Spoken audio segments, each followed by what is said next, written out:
Ever wondered what it's like to travel through Montenegro by car in the summer with 2 miniature Dachshunds in tow? Well, you're about to find out.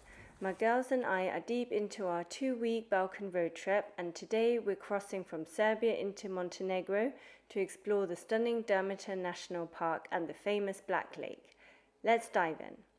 I spotted a sign for the Church of the Archangel Michael, my favorite archangel, so obviously I had to check it out.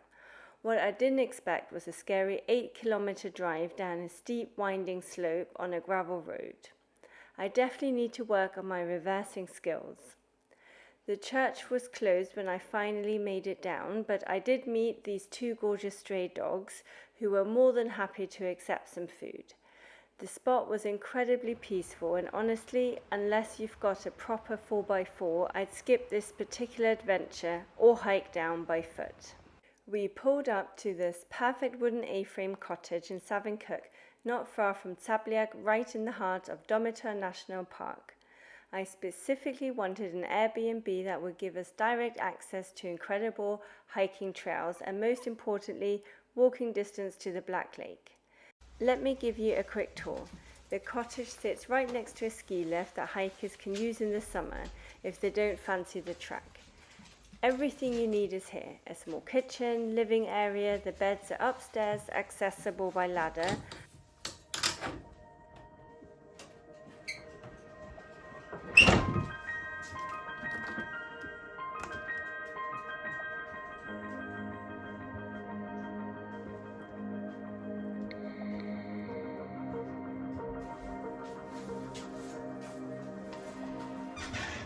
And the absolute best part, this incredible mountain view right from the living room window.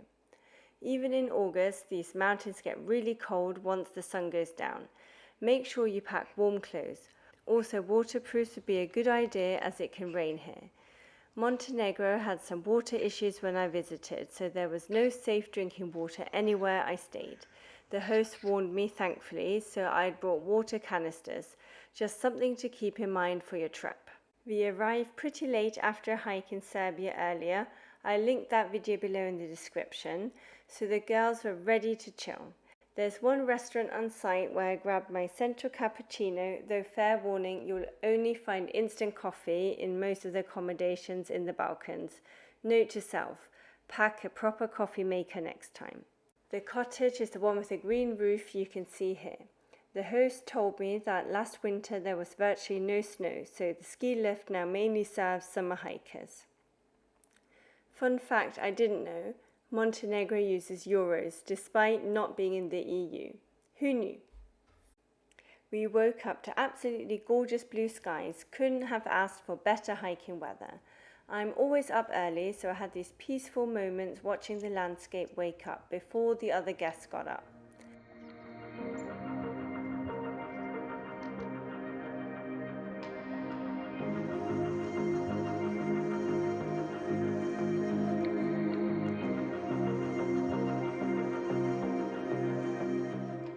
Here's the route for the day. We're walking from the cottage straight to the Black Lake, then taking the path that loops around the entire lake.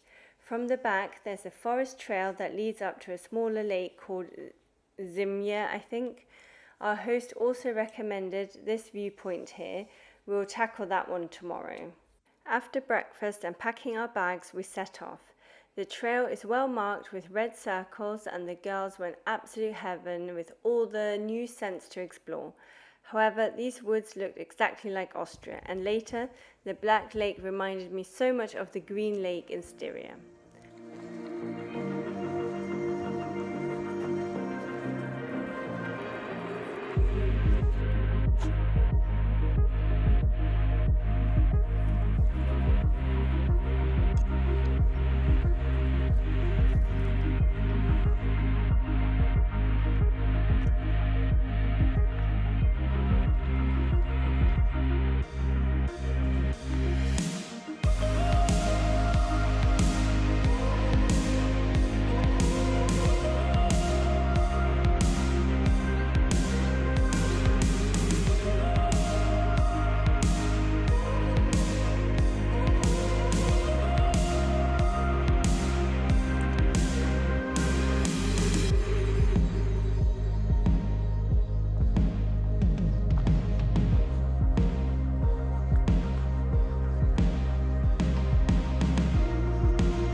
We found some wild raspberries along the way. Foxy loves them, but Amy, not so much a fruit fan.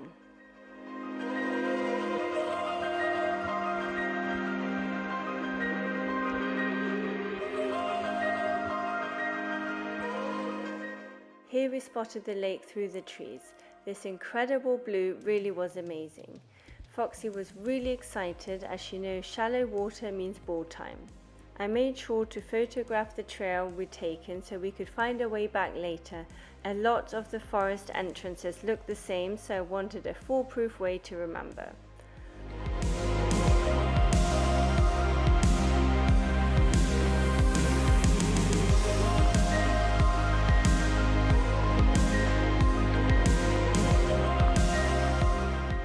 While Foxy had her swim, Amy did her usual thing, watching from the shore, then shaking herself off when Foxy emerged, pretending she'd been swimming too.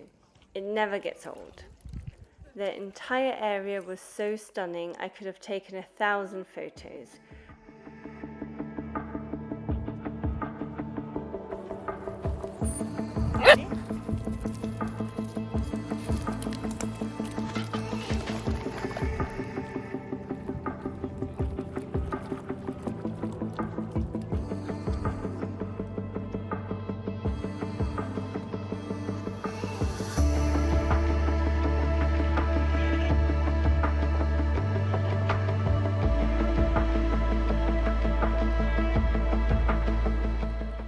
We made our way round the lake, stopping constantly for pictures.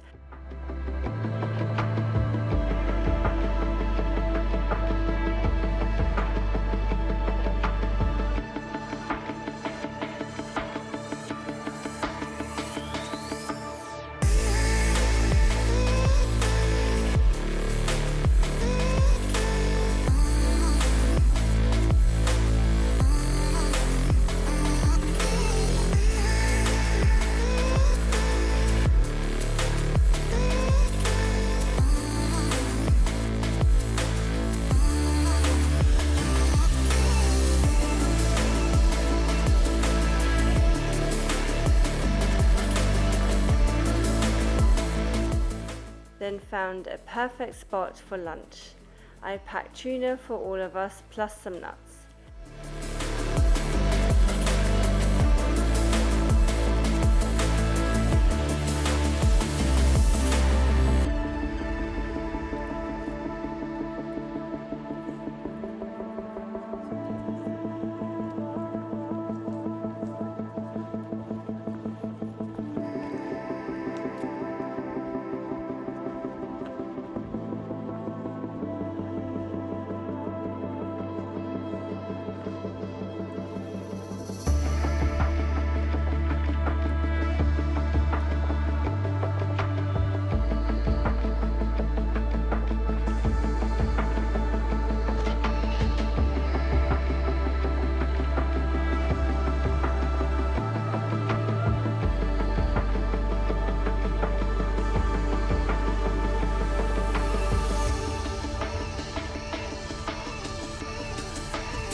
Later at the lakeside restaurant, I treated myself to another coffee and stocked up on more water.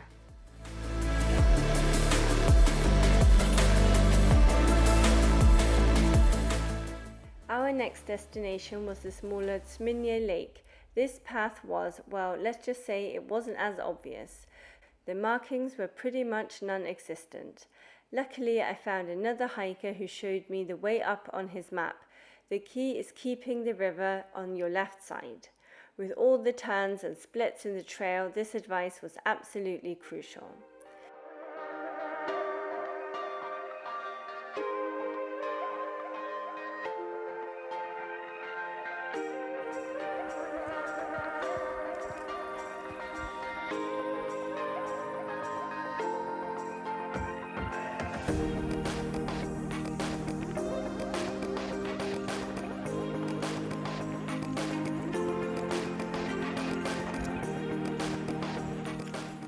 Serenia was pretty, but nowhere near as spectacular as the Black Lake. So we headed back down so the girls could have another play session in the water.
Then we trekked back to the Airbnb at Savin Kuk.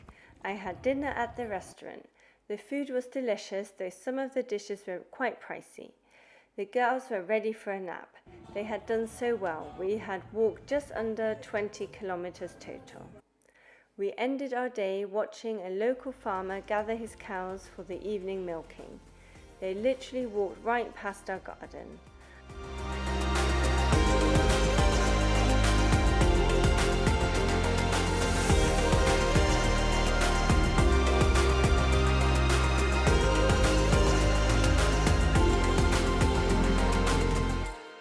While I was admiring the gorgeous sunset, the girls had already claimed the spots on the sofa for the night. The next morning brought another perfect blue sky day. Before hitting our viewpoint, we stopped in Žabljak, the highest town in the Balkans. Parking is a bit of a headache. You pay by texting from a local phone, which is impossible as a tourist. Our host recommended parking for free at the Aroma supermarket and walking into town from there. I was surprised by the grocery prices. They were the same, if not higher than Austria. When you consider that average wages here are significantly lower, it really puts things in perspective. I imagine most families have to share living spaces to make ends meet. I desperately needed proper coffee, so we grabbed brunch. I ordered pita gutzwara, basically a pie stuffed with cottage cheese. The girls naturally demanded their taste testing.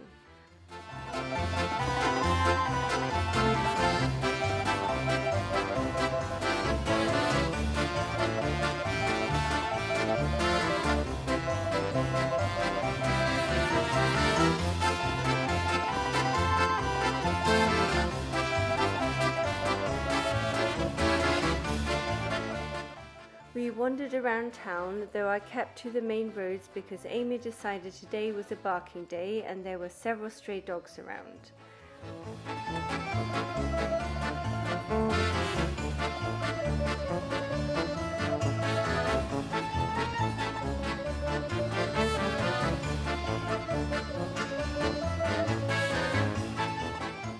Quad biking seems to be the big tourist thing here.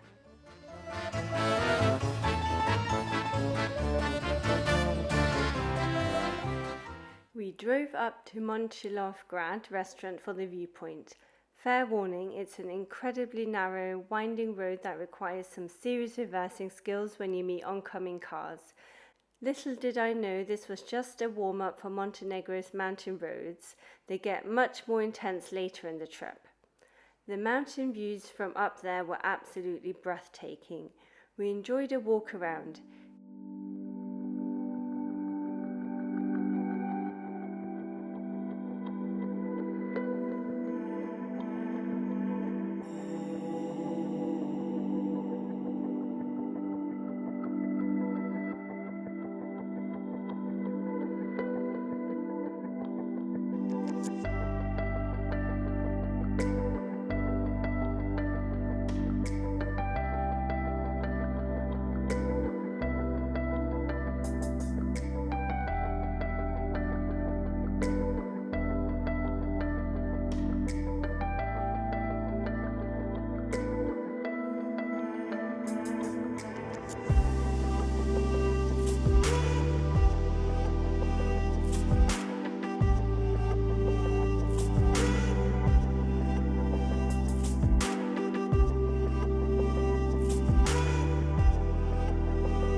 Here you can see the Black Lake below. Despite the wind, the girls loved running around in the open space.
As we were leaving, a whole convoy of quad bikes arrived. I was grateful we'd had the peace and quiet for our hike.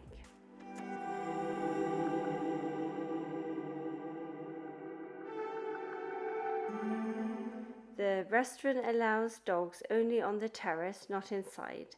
I ordered coffee and goulash, but honestly I'd only recommend this place for the views, parking and a quick drink.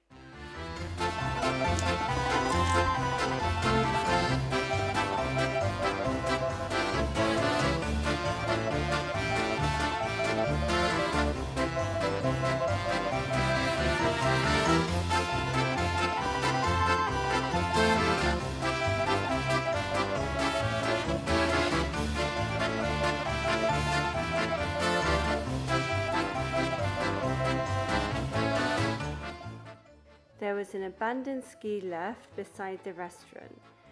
It has clearly been out of action for years, at least I hope so.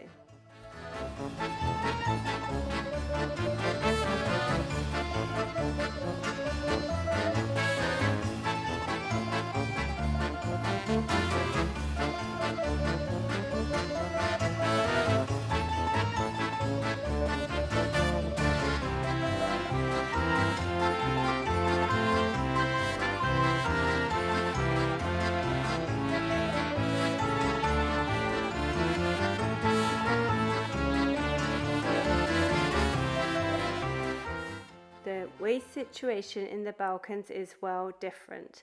There are dumping areas for larger items that seem to sit there for years. I didn't see much recycling happening anywhere. That said, the roads themselves were remarkably clean, hardly any roadside litter, which was a pleasant surprise after seeing most of Serbia's roads lined with waste, especially plastic bottles. I loved seeing the cows roaming freely and horses untethered. There's something beautiful about that freedom.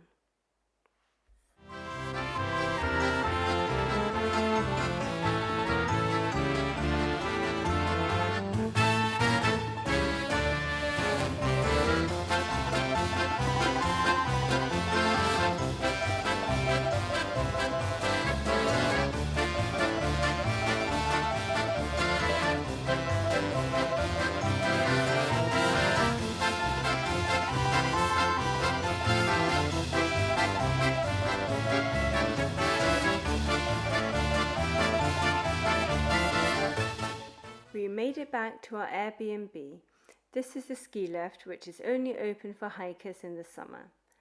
Amy here is taking in the view before cuddling with her mum on the sofa to sleep. The next morning it was time to leave Durmitor National Park and head further south to a farmhouse in one of Montenegro's most remote areas. The weather had turned rainy and cold, so I felt lucky we'd had such perfect conditions during our stay. The drive south was full of tunnels and serpentine roads, but that was nothing compared to what was coming on later on the route to Kotor. I have serious respect for Montenegro's drivers, especially the bus drivers. Watching them reverse with just centimeters to spare alongside steep drops is generally impressive. Reversing definitely isn't my strong suit, but somehow everything worked out.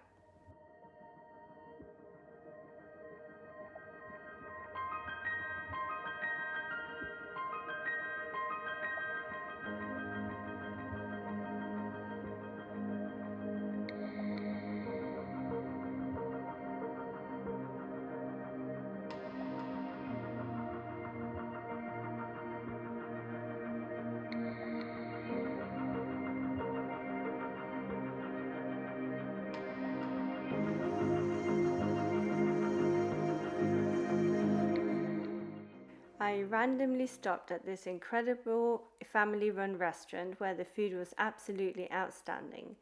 The waiter, turned out, had grown up near our next destination and couldn't believe anyone would actually go there. He didn't even realize people still lived in that area. It was lucky I'd asked for directions because I'd been planning to take some smaller side roads that would have required a 4x4. He steered me towards the main roads instead, which turned out to be challenging enough with no working internet, no GPS, and virtually no road signs. Join us next time to see our stay at this incredibly remote Montenegro farm where you will see how the locals live. Don't forget to like and subscribe if you're enjoying our Balkan road trip series, and let me know in the comments if you've ever traveled Montenegro with pets.